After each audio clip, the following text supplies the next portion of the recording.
मयूरभंज जिले में ग्राम पंचायत एवं म्युनिसिपालिटी एनएसी वार्ड को मिसेले 77टा वार्ड एवं पंचायत प्रभावित होती।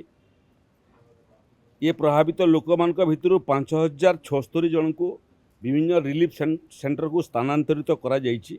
फ्री किचेन मयूरभंज जिलार 44टा जगार चली। ओड्राफ टीम 7टा जगार मुतयन अच्छी। ये फायर सर्विसेस 7टा टीम मयूरभंज रे अवस्थापित अच्छी। से क्रम बालेश्वर रे 35टा ग्राम पंचायत एवं वार्ड प्रभावित होती। 1138 लोक स्थानांतरित होती।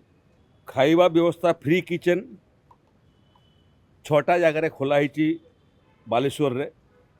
ओड्राफ टीम 4टा डिप्लॉयड अच्छी एवं आउ 2टा टीम को कटकरू स्थानांतरित कराऊँच संभाव्य परिस्थिति को सामना करने।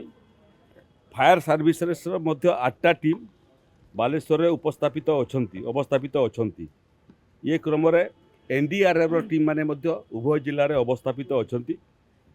एठी 2 जन सीनियर ओएस ऑफिसर जो मानकर पूर्व अनुभूति अच्छी बालेश्वर एवं मयूरभंज जिले में से डिप्लॉय कराई। फायर सर्विसेस यूनिट सबू बड़ संख्यार